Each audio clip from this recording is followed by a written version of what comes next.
تو یہ رمل کون سا ہے اور رمل کون سا ہے، دونوں لفظ گڑمڑ ہو جاتے ہیں۔ تو اس کا بھی ہمارے استاذ نے بتایا بھائی دیکھو رمل میں ہم سینہ کڑا کے چلتے ہیں اچھل اچھل کے، تو رمل میں میم پہ حرکت ہے، تو حرکت یہ حرکت ہو رہی ہے، اور رمل میں میم پہ سکون ہے، جزم ہے، سکون، ریت آرام سے پڑی ہوئی ہوتی ہے، زیادہ ہل نہیں رہی ہوتی، تو اس سے اس قسم کے اشاروں سے نا ایک جیسے الفاظ کو یاد کرنا آسان ہو جاتا ہے۔ تو اسی طرح آپ نے کیا کرنا ہے، اوس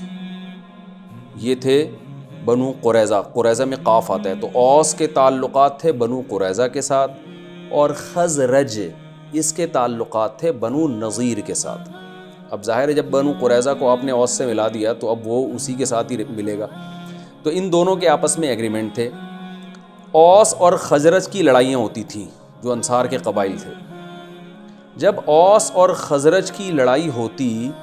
تو بنو قریظہ اوس کا ساتھ دیتے،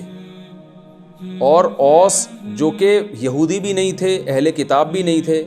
پھر بھی اوس کا ساتھ دے کے نقصان پہنچاتے اپنی قوم، جو بنو نذیر، وہ تو یہودی تھے نا، بنو نذیر کو نقصان پہنچاتے اور جنگوں میں ان کے قتل کرتے، اور بنو نذیر ساتھ دیتے تھے خزرج کا، اور خزرج کا ساتھ دینے کی وجہ سے مقابلے میں اوس کے ساتھ جو بنو قریظہ کے لوگ آئے ہوئے ہوتے ان کو مارتے تھے، قتل کرتے تھے، یعنی دوسری قوم کا ساتھ دے رہے ہیں اپنی قوم کے خلاف۔ تو یہ بڑا جرم ہے، کیونکہ جب آپ دوسری قوم کا ساتھ دیں گے اپنی قوم کے خلاف تو آپ کو اپنی قوم کے لوگوں کو قتل کرنا پڑے گا، یہ بڑا جرم۔ دوسرا جرم کیا ہوتا تھا کہ جب اپنی قوم کے لوگوں کو قتل کرتے تو ظاہر ہے اس میں اپنی قوم کے لوگ گرفتار بھی ہوتے، تو جو گرفتار ہوتے پھر ان کو کہتے کہ اب تم ملک چھوڑ کے چلے جاؤ، یعنی بنو قریظہ کے لوگ گرفتار کرتے بنو نذیر کے لوگوں کو،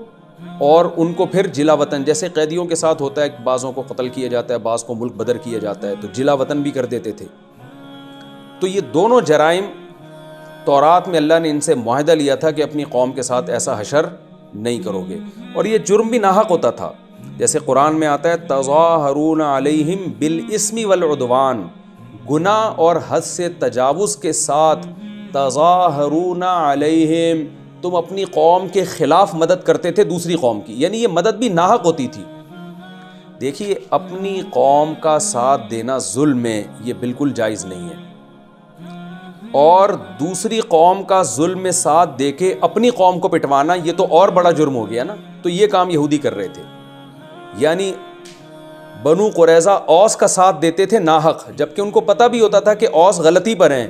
لیکن چونکہ بس ہماری انڈی والی، جس کو پشتو میں انڈی وال کہتے ہیں نا، اور اردو میں دوستی یاری، اور ہماری جو ہے وہ مفاد چونکہ اوس سے وابستہ ہیں، کیونکہ کوئی مالی لین دین ہوگا یا اور کچھ مفاد ہوں گے، تو ہمارے مفاد اوس کے ساتھ ہیں، تو اوس جب خزرج کے پر حملہ کرے گا، اور اس میں اگرچہ خزرج کے ساتھ ہماری قوم کے لوگ بھی ہوں گے، لیکن ہم نے نہیں دیکھنا، ہم نے تو اپنا مفاد دیکھنا ہے، ہم نے خزرج سے کو بھی مارنا ہے، اور اس میں اپنے جو اہل کتاب ہیں جو حضرت موسیٰ پہ ایمان رکھتے ہیں ان کو بھی قتل کرنا ہے۔ تو یہ سب ناحق ہو رہا ہوتا تھا، تو وہ لوگ بھی ایسا کرتے تھے، جب ان کا موقع آتا تو وہ حملہ کرتے، ان کو موقع ملتا تو یہ حملہ کرتے۔ تو کیا مطلب، دوسری قوموں کا دست و بازو بن رہے ہیں اپنی قوم کے خلاف، یعنی ایک تو اپنی قوم کے خلاف کوئی جنگ ہو رہی ہو، کوئی پھڈا ہو رہا ہو تو سمجھ میں بھی آتا ہے، دوسری قوم کی چمچہ گیری میں اتنے آگے بڑھ جانا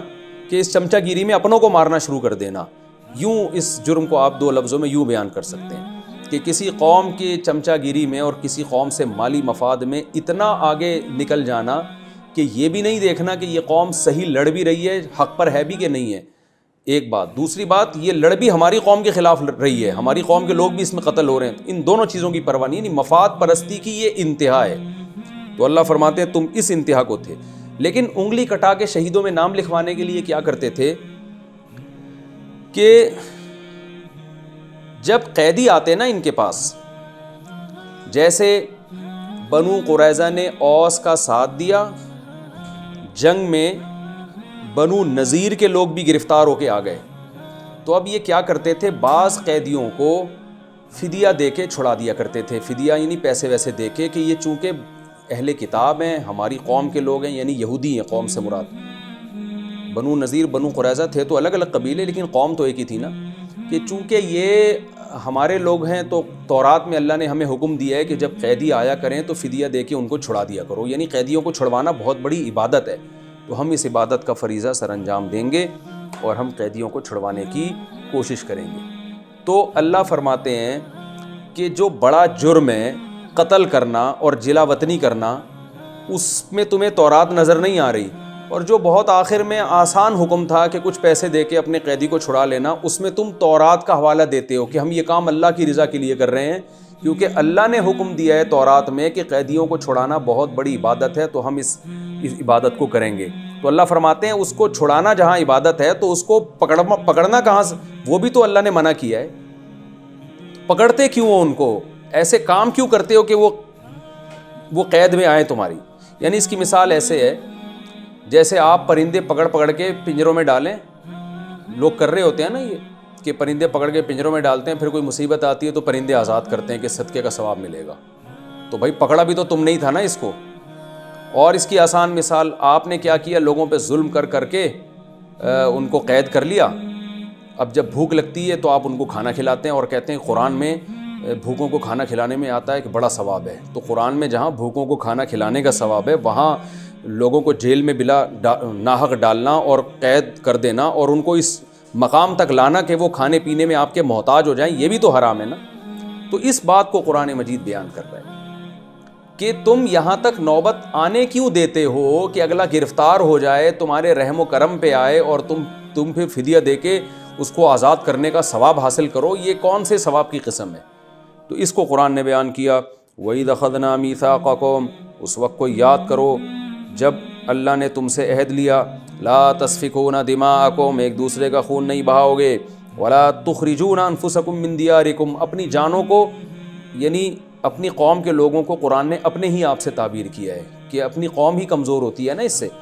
خود بھی کمزور ہو جاؤ گے، تو اپنے آپ کو یعنی اپنی قوم کے لوگوں کو جلا وطنی پہ مجبور نہیں کرو گے، تم نے اقرار بھی کیا، تم اس پر گواہ بھی ہو، ثم انتم ہؤلاء، اللہ فرماتے ہیں پھر تم ہؤلاء یہ ہو، یعنی گویا اللہ